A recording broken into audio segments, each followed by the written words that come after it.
Es la palabra del Señor, pero recuerdo que cuando mi esposa y yo, con mi hija Abril, vivíamos en una pequeña aldea en la jungla beliceña. Bueno, técnicamente no era la jungla, pero para nosotros sí era la jungla, pues era en el mero monte, ¿no? Y estábamos en una pequeña aldea, en medio de la nada. Y a nosotros nos parecía que estábamos en el fin del mundo. Había otros pueblos por ahí, pero a nosotros nos parecía que estábamos en medio de la jungla. Y habíamos llegado ahí con toda la intención de reabrir una iglesia que tenía como 3 años que estaba cerrada. Habían cerrado porque la gente los locales no estaban muy interesados en la iglesia y tenía como 3 años cerrada, y pues ahí enviaron a los jóvenes misioneros, ¿no? Bien jovencitos, mi esposa y yo con mi hija Abril de 3 años, y ahí nos enviaron al ruedo, pues ahí que hagan lo que puedan, ¿no? Y estuvimos ahí desde que llegamos, hicimos todos los esfuerzos por alcanzar a las personas en la aldea con el evangelio de Jesucristo, pero después de 8 meses de visitar a las personas, de compartir con las familias, de andar haciendo eventos en la pequeña aldea, no teníamos absolutamente nada. No solamente no teníamos una congregación, ni siquiera teníamos recursos para hacer crecer esta congregación. No teníamos dinero, ni manera de conseguirlo. No teníamos, no teníamos ni siquiera comida para cada día. A veces abríamos la puerta del refrigerador y hasta el agua a veces se nos había echado a perder, ¿no? Teníamos una cebolla ahí en el refrigerador. Y Dios siempre nos proveyó de lo que necesitábamos, pero un día después de otro servicio con 3 niños insoportables que eran los únicos que venían al servicio dominical, después de predicarles a las bancas vacías, y me sentía casi como me siento ahorita predicándole a la cámara, pero sé que están ahí escuchándonos. Después de eso, regresamos mi esposa y yo, subimos la pequeña colina que nos llevaba de regreso a nuestra casa. Y veníamos cabizbajos, veníamos con el rostro decaído, veníamos tristes de que después de casi un año no había absolutamente nada para nosotros. Y recuerdo que entramos mi esposa y yo a la casa y casi por inercia, ¿no? Casi instantáneamente, como dicen los niños, como un jinx, ¿no? Nos dijimos uno al otro: ¿qué estamos haciendo aquí? ¿Qué estamos haciendo aquí? ¿Será que Dios realmente nos llamó a servirle? Me acuerdo que cuando dijimos casi al unísono esas palabras, casi al mismo tiempo, fueron como un balde de agua helada, así como que, ¿de verdad nos ha llamado Dios aquí?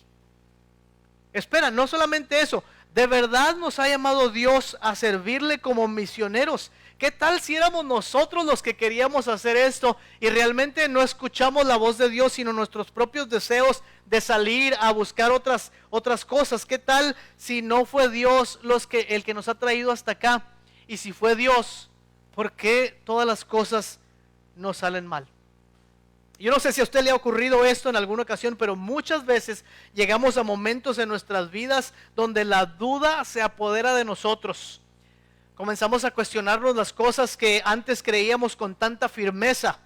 Empezamos a perder la certeza en las cosas que antes nunca cuestionamos. Y la duda comienza a carcomer hasta nuestras convicciones más fuertes. ¿Será que Dios nos ha llamado a servirle? ¿Será que vamos a salir de esta? ¿Será que nos vamos a librar del coronavirus? ¿Será que tendré trabajo cuando cuando todo esto termine?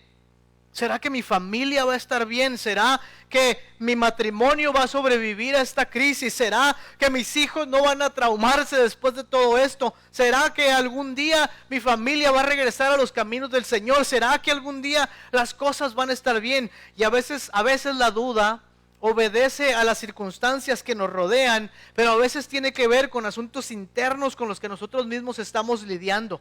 Como quiera que sea, todos hemos experimentado momentos de profunda crisis en nuestra fe.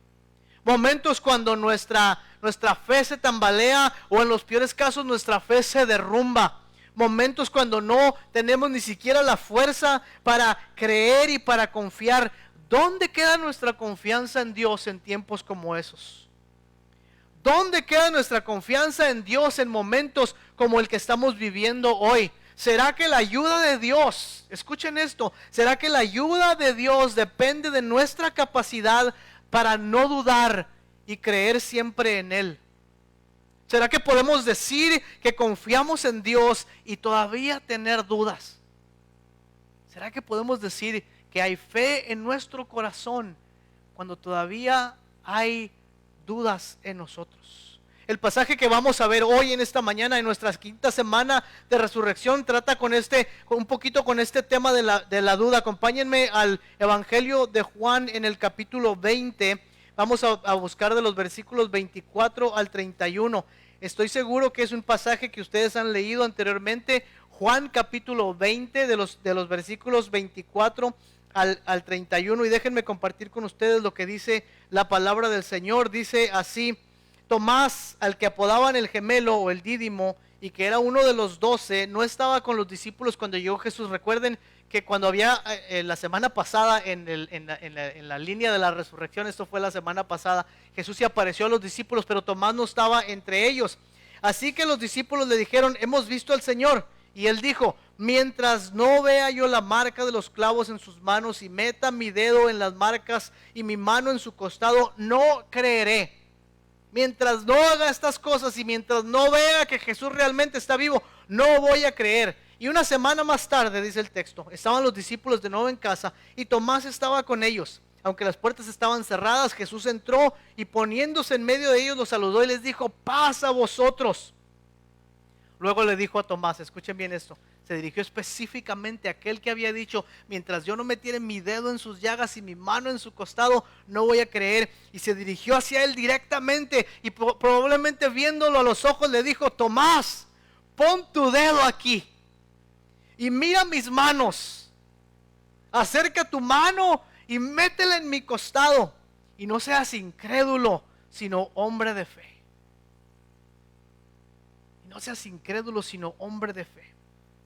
Pon tu dedo aquí y mira mis manos, acerca tu mano y métela a mi costado, y no seas incrédulo, sino un hombre de fe. Señor mío y Dios mío, exclamó Tomás. Porque me has visto, has creído, le dijo Jesús. Dichosos los que no han visto y sin embargo han creído. Y aquí refiriéndose, por supuesto, a muchos de nosotros que sin haber visto al Señor en cuerpo físico hemos creído en Él. Como ustedes saben, esta historia es muy conocida porque Tomás es uno de esos discípulos que tienen una mala reputación. Es uno de esos discípulos que nunca lograron deshacerse de aquel pequeño episodio en su vida que los marcó para siempre, ¿no? Casi nadie recuerda la negación de Pedro, y cuando la recordamos junto con el momento en que Jesús lo restaura. Casi nunca pensamos en Juan y en su hermano que dijeron: Señor, hagamos caer fuego del cielo para que destruya a estos samaritanos. A ellos no les ponemos esa reputación, ¿no? Ni tampoco hablamos mucho de el Felipe que siempre está retosando y siempre está diciéndole a Jesús algo de regreso. No, a Tomás se le quedó el mote de Tomás el incrédulo, el hombre que no tiene fe. Se le guardó la reputación, a pesar de que la historia nos dice que Tomás terminó yendo a la India como primer misionero y fundó iglesias en toda la India y trajo el evangelio por primera vez. No importa lo que ha hecho, Tomás es un incrédulo para nosotros, porque se atrevió a dudar en un momento de crisis en su vida. Se atrevió a pedir pruebas de la resurrección. Se atrevió a decir: yo no voy a creer hasta que no tenga una manera de verificar que esto es verdad. Siempre juzgamos a Tomás como alguien que no tuvo fe en Jesucristo. Pero eso es porque nosotros leemos la Escritura desde una posición privilegiada, desde un punto de vista privilegiado. Usted nunca va a ser Tomás. Usted nunca va a ser Pedro negando a Jesús. Usted nunca va a ser Judas traicionando a Cristo. Nosotros leemos la Escritura desde un punto de vista privilegiado y decimos: ay, ese Tomás. ¿Cómo es posible que dudó de la resurrección de Jesucristo? Es increíble que estando ahí y habiendo visto los milagros de Cristo todavía dudara de que Él se iba a levantar de entre los muertos. Pero la verdad es esta: nuestra fe no es perfecta, ni pura, ni completa. Nuestra fe está siempre entremezclada con la duda, con el desánimo y hasta con el temor. Nuestra fe es vecina permanente de la duda. Nuestra fe es vecina permanente del temor. Nuestra fe vive a un lado de nuestras preocupaciones y es vecina de nuestros temores. ¿Cómo puede ser esto? ¿Cómo podemos decir que tenemos fe y a la vez tener dudas? ¿Es siquiera posible decirlo así? Nos han enseñado, sobre todo si usted ha crecido en la iglesia, nos han enseñado que cualquier leve demostración de incredulidad, cualquier asomo de duda, cualquier pregunta atrevida, enciende todas las alarmas y hace que todo mundo se vuelva un defensor de la fe. ¿Han visto eso? A veces en la iglesia, cuando hemos tenido nuevos creyentes y les ha tocado hacer una de esas preguntas extrañas que hacen los nuevos creyentes: ¿cómo es posible que Jesús sea hombre y sea Dios? Y de repente, ¿verdad?, se encienden todas las alarmas y ¡bam!, le caen todos los hermanos encima. Como que tenemos miedo que alguien haga este tipo de preguntas. Si nuestra fe es tan débil que le teme a la duda, que le teme al fracaso, difícilmente es fe. Si nuestra fe es tan débil que la pueden mover las palabras de un gobernador o las palabras de un presidente o un virus que anda por el aire, difícilmente es fe. Sin embargo, esta mala interpretación de la fe cristiana produce un problema más grande del que quiero hablarles hoy. Cuando nosotros creemos que a fin de que nuestra fe sea la fe bíblica, tiene que ser perfecta y pura y correcta y nunca dudar, esta idea crea una falsa narrativa en nuestras vidas. Nos convence de que a fin de estar bien con Dios necesitamos tener todas las cosas bajo control en nuestras vidas. Nos hace creer que si tenemos suficiente fe en nuestros términos, Dios siempre nos va a responder como queremos. Dios siempre nos va a bendecir como queremos. Dios siempre nos va a dar lo que queremos. Dios siempre nos va a sanar cuando estamos enfermos. Y nuestra fe pasa de ser un elemento vivo en nuestra relación con Dios a una transacción que desea obligar a Dios a hacer las cosas que nosotros queremos. Pero escuchen bien esto: quien cree que tiene todo bajo control no tiene fe, tiene temor. La persona que cree que su vida está completamente bajo control no tiene fe, tiene miedo. Una fe como esta, que no desea convivir con las dudas y que no desea convivir con los temores, es una fe que crea una falsa seguridad en nosotros. Muchas veces puede crear una negación en nuestras vidas, una especie de éxtasis forzado, ¿no?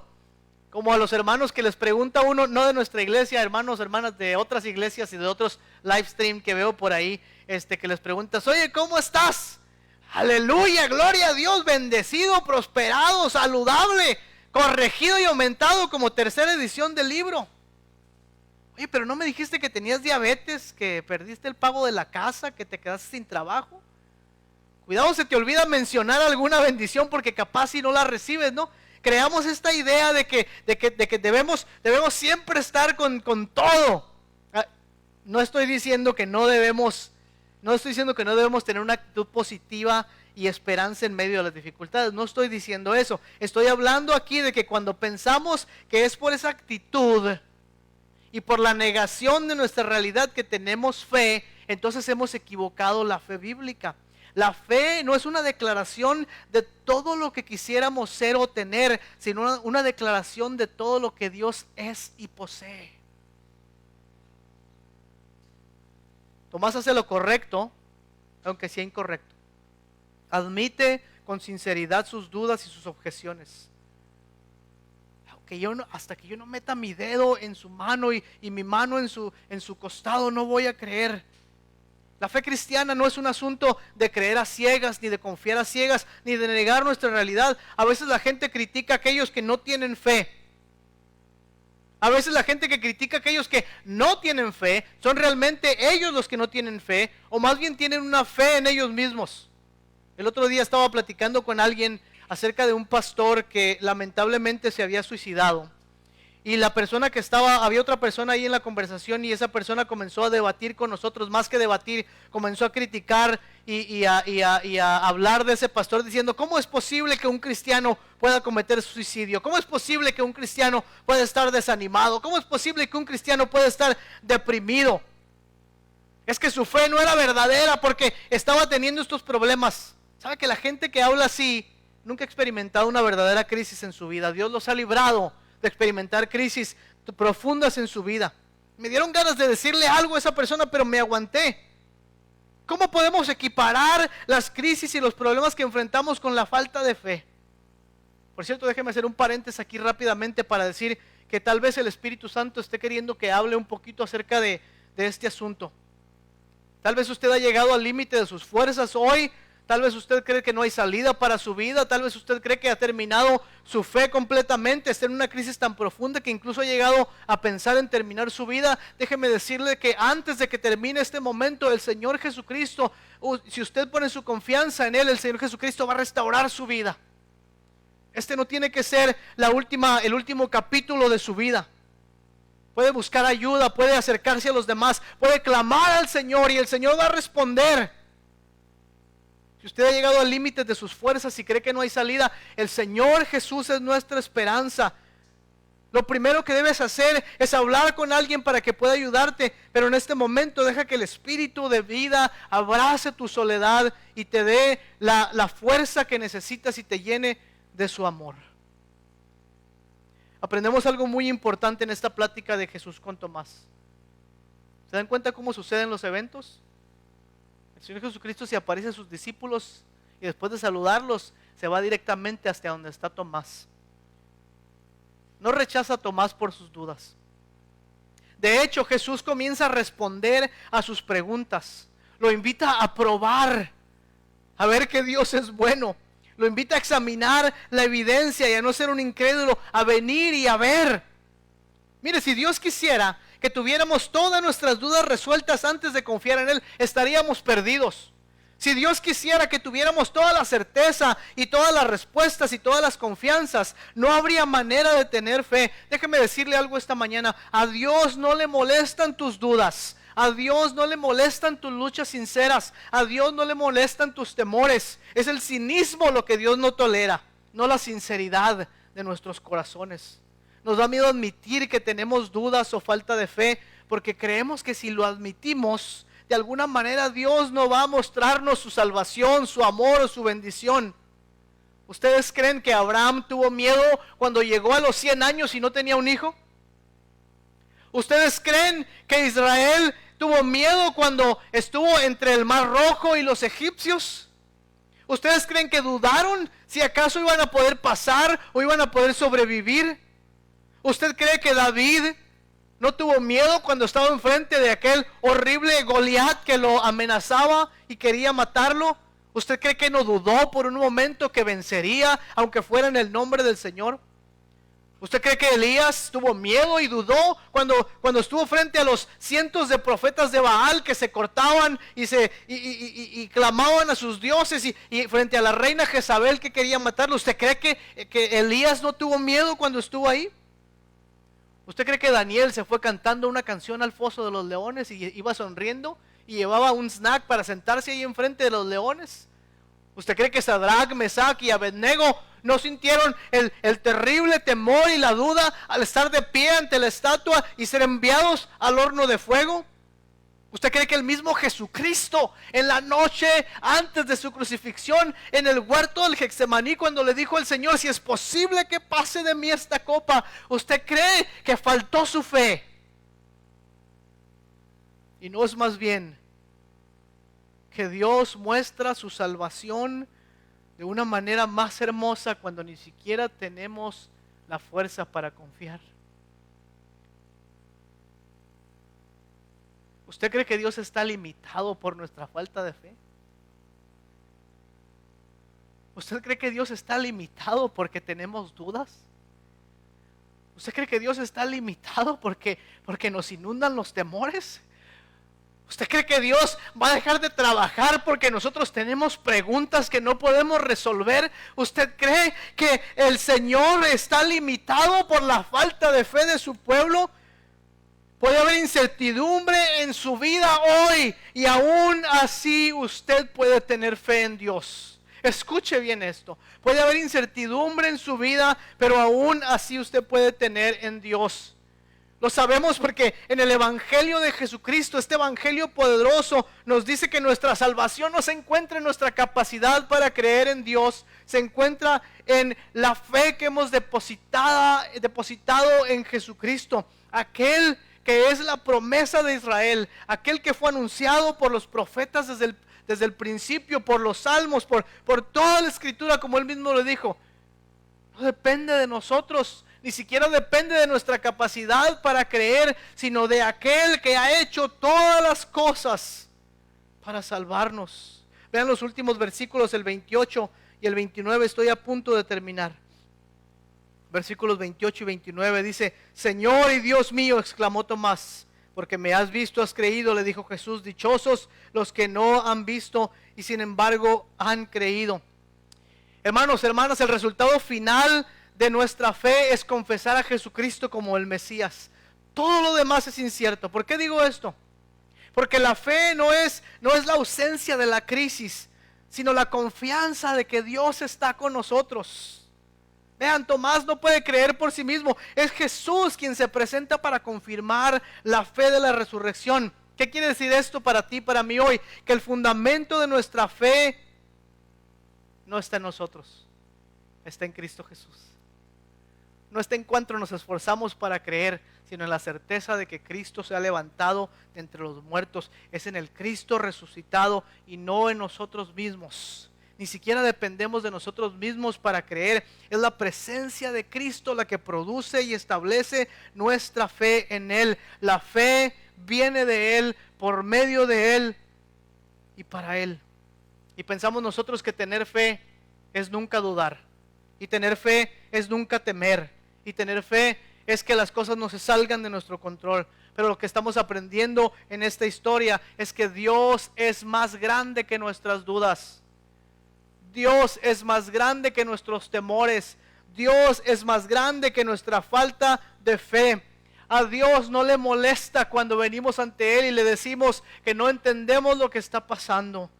Es la presencia de Cristo lo que nos lleva a la certeza de que Dios y no nosotros tiene todo bajo control, a pesar de que no lo podamos ver.